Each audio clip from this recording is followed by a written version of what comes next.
In this video, we'll be starting with a simple quadratic function, f of x, and then look at the impact on the graph when we introduce a new parameter. We'll be starting with f of x equals x squared. Then we'll look at f of x plus k for different values of k. Then we'll look at f of x plus k. Finally, we'll look at k times f of x. Start by creating a Desmos window. You may want to log in. Input the simple quadratic function f of x equals x squared.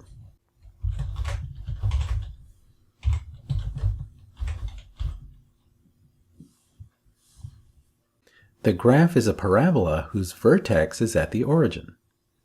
We will refer to this as the base function.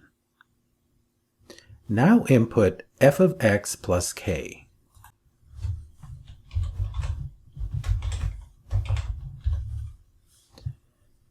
You'll be asked if you want to create a slider for k. You do, so click the blue button. By default, k is equal to 1, which moves the parabola upward by 1. Click and drag on the slider and look at the effect on the graph. So the effect that k has on this function is to shift it vertically. Move the slider to a value of 2. Now input a new function, f of x plus k. Notice that this function shows a horizontal shift of the base function. When k is equal to 2, the shift is 2 units to the left.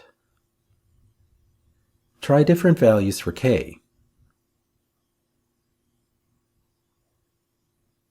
and you'll see a corresponding shift. Try negative values for k. Notice that when k is equal to 0,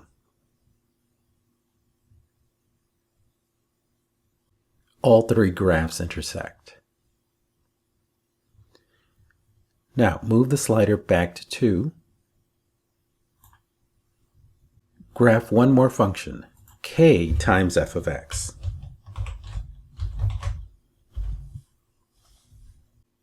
Here you'll see the parabola with a vertex at the origin, but it looks narrower.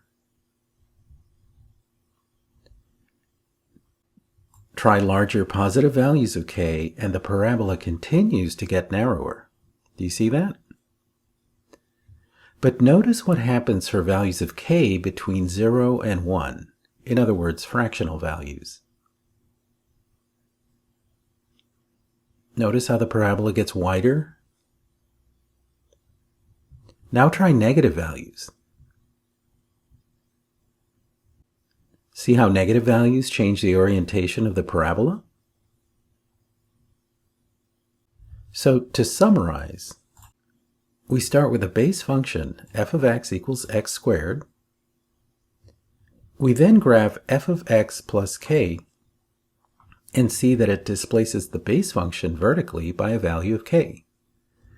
Then we graphed f of x plus k, which displaces the base function horizontally, corresponding to the absolute value of k.